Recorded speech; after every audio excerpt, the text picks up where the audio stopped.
really important that we begin to change the mindset of young people to know that your vote counts. They don't understand that the legislative arm of government is actually a co-equal arm of government. We have an incredible amount of potential. Whatever it is I was doing, because of my personal DNA, it had to be of an international standard, which is what, seriously speaking, is all about.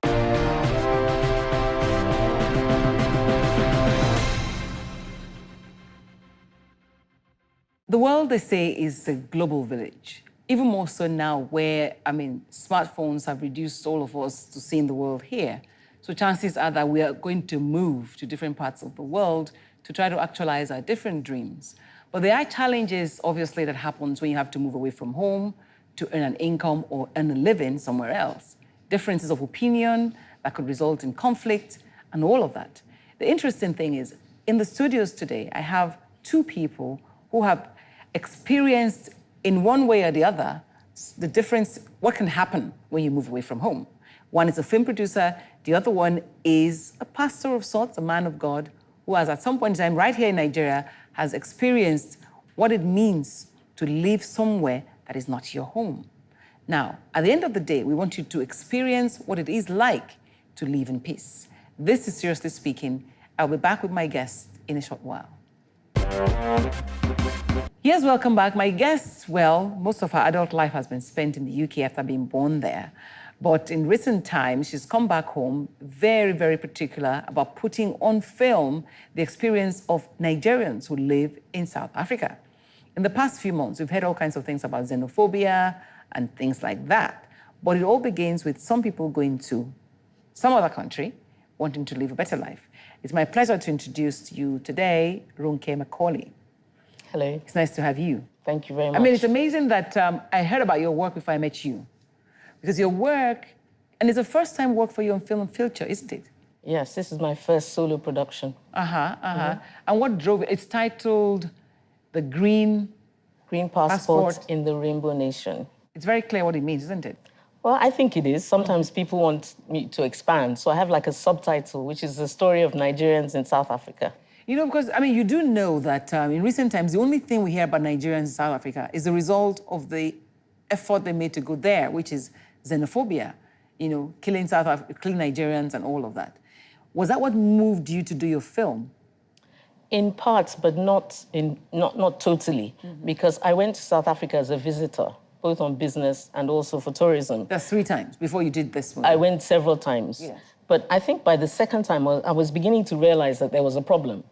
There had been one xenophobia incident before this, but the last 2, the more recent ones, hadn't yet taken place. And there was no way of knowing for sure whether xenophobia attacks would continue. So the film was not really driven by the fact that, these xenophobia attacks were happening. Yes. It was driven more by the need to see what is the situation of Nigerians in South Africa? Why is there this perception about them? And, what's the backstory? In other words, there was something about Nigerians living outside, living in South Africa. What did you notice those 3 times that you went? Did it treat differently, or what is it? Well, firstly, right from the airport, the Nigerian passport is viewed with, I wouldn't say suspicion. But it turns out that their passport is green as well. Yeah, that's just the surface, Nigerians, the South Africans go one way. The people who don't need visas, like the British and so on, go another way. And then you have the people coming from Nigeria who are in this endless queue, who now have to face a lot of questions, prove what they're doing there. This is after getting a visa. So that's the first stage. And then you get into the country, and obviously you have, to get accustomed to the way of life. You have to establish yourself, whether as a student or as a business person or whatever. And frankly speaking, Nigerians have it tough because there's a perception amongst many South Africans that Nigerians are trouble for some reason. Is it a perception or it does happen? Well, certainly there are stories, there are incidents. There's proof that Nigerians have been involved in crime. But that's not the whole story. There are Nigerians who are academics, who are medical people, who are students, who are business people, who are achieving great things in South Africa. And that's the story that I wanted to tell or to expose, to show the other side of the life of Nigerians in South Africa. So, but do you understand, asking you, do you understand the need for people to move from a place? Because I don't know if your film addressed that. Why do Nigerians even leave Nigeria in the first place? Well, I did ask the people in the film. Some came as students, some came to find a new life, some came just for adventure. Nigerians, we are global citizens. We don't like to be kept in a box. We don't like to be kept in one place. If we have the opportunity, it's not just about running away, because some people leave Nigeria and they're very comfortable. They leave, I should say, leave Nigeria in search of sometimes greener pastures. And we shouldn't be crucified for that. No, we shouldn't. As long as we're not a problem where we're going, as long as we're adding value and we're doing something that we can be proud of, I don't see why people are not free to go anywhere they want to. There are South Africans in Nigeria. I'm sure more South Africans would love to come to Nigeria. So the question is, don't be a problem where you're going to. Exactly. And it's defining what becomes a problem. Exactly. So I want to take a break. I can bring my second guest on set, because, he grew up largely as an adult in the area in Nigeria locally. When I come back, I'll share that story. We'll be back with my next guest on Seriously Speaking. Yes, welcome back. I had to shoo Ronke off the set so that I can have a one-on-one with Theophilus, because Theophilus was born in Kogi State, but he grew up after secondary school, he stayed back in Kaduna, and he witnessed 7 different crises, all religious-oriented in Kaduna, even worse than the ones that we're hearing what's happening in southern Kaduna today. So I have with me Theophilus Omotayo. It's nice to have you on Seriously Speaking. Thank you. God bless you. I take that, God bless you. But some of the things, I don't know if we'll be able to recount some of the things you experienced while you were in Kaduna, but I want to start from the point of how did you end up in Kaduna? All right. And how did you end up in Lagos? In Lagos. Yes. Okay. So let's take the story from Kaduna. Okay. I schooled in Kenji. I had my technical school education in Kenji, and after graduation, I sought for admission into Kaduna Polytechnic. So that migration took place from that point. As a teenager? As a teenager, yeah. So moving into Kaduna, I gained admission into Kaduna Polytechnic and started from there. So after graduation from Kaduna Polytechnic, I stayed in Kaduna. Why didn't you go and find a job somewhere else? Why didn't you go to Kogi? Why didn't you go to Abuja? Why didn't you go to Benin? What made you choose Kaduna? Well, seriously speaking, many of the people that are from Kogi area are, resident in Kaduna. So it felt like home? Yes. It was it's home. more or less a home, except there is crisis. It's more or less a home for people from Kogi State upward. So except there's crisis, you are aware of what's happening in southern Kaduna in recent times. It's caused a lot of fury, I'm fully aware. Are you surprised that things like this are still happening in Nigeria today, where everybody should feel at home, wherever it is that they are? I'm not surprised because of the polarization of religion in Nigeria. And so long as it continues, we'll continue to have that kind of crisis. Polarization? Yes. I would like you to explain that. Okay. What I mean is Nigeria as it is, whenever religion come up as an issue, it divides the people immediately, especially between the major religion, which is Islam and Christianity. And these are the 2 religions that is prevalent also in the Middle Belt, Kaduna South. And so when it comes up, there is a line of divide. And that is what I mean. So would you say it's still comfortable for people to move over to a side where they are not welcome? Well, it depends on what. Maybe I would say yes. It is more comfortable if you are not inclined to religion. Religion is an issue in Nigeria. What is it about people you live with that makes them change their minds about living in peace with you? Well, it's rooted in religion. That's for this particular case? Yeah, or for this particular case. Well, like I said, it's rooted in religion. A kind of what I would call a brainwashed situation whereby you follow dogmatically. So it's not a function of how Christians behave and you feel that Christians... It's not a function of how Christians behave. It's a function of everybody must be subjected to what I believe, whether you like it or not. Well, if you remember what Remy said, Ms. Macaulay said earlier, that point is when you are in Rome, do as the Romans do. So sometimes I ask myself, if that's the situation, why do people go and not behave the way you're supposed to behave in those areas? But why should I I don't think what you said applied. In this circumstance? Yes, if I am a Christian, must I become a Muslim to live in a particular place? It's not supposed to be. Ideally, it's not supposed to be.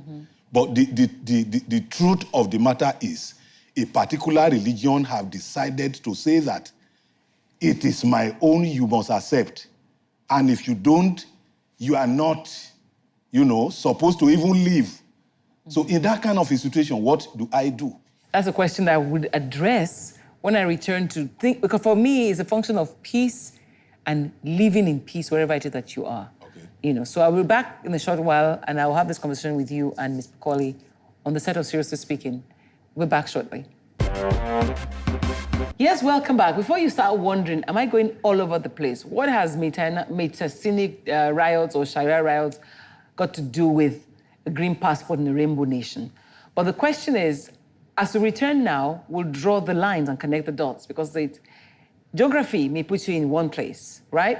But economic circumstances or the other may move you to somewhere else.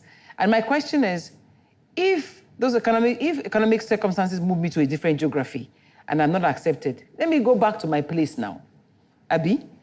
I don't know about, so I wonder, as we're talking to all these people in South Africa, why are they there in the first place? Why don't they come back home?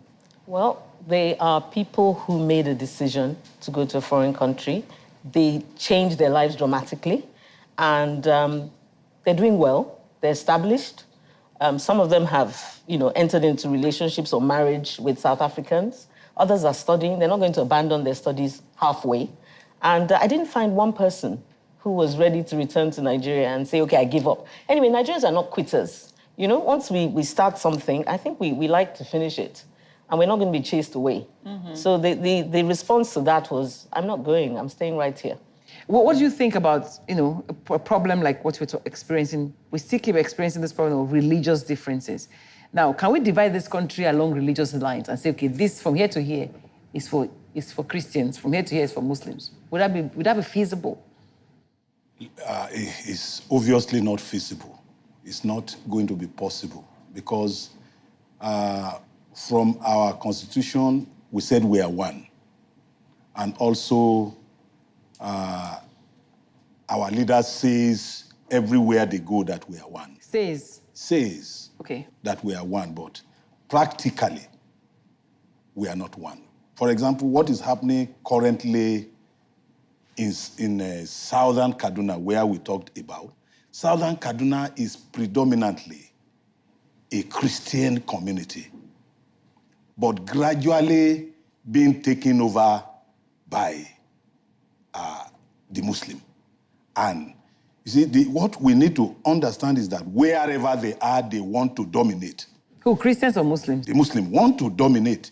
For example, even here in Lagos, in Saboyaba, where I stay, in Sabo in particular, they are predominantly more. And anywhere they find themselves, before you know it, they want to rule themselves in that particular location. So as a result of that, this mentality of I am here, I am maybe because of my religion superior more than you, is there. And that is what is always causing problem. There shouldn't be any problem if you are a Muslim or if you don't even believe in anything for us to, talk around on this table. All we need to do is, I believe in Christ, you believe in Muhammad or whatever you believe in, and you are free to hear my view about my religion, but live your life the way you want to live. Now, I wonder though, for someone who's seen how divisive religion can be, right? Do you think enlightenment will solve the problem in this country? Some people are saying no, just restructure the country. Yeah, both will have a positive impact in the change. That's restructure and enlightenment. Restructure and enlightenment, yes. Enlightenment in the sense that everybody should be free to practice his religion.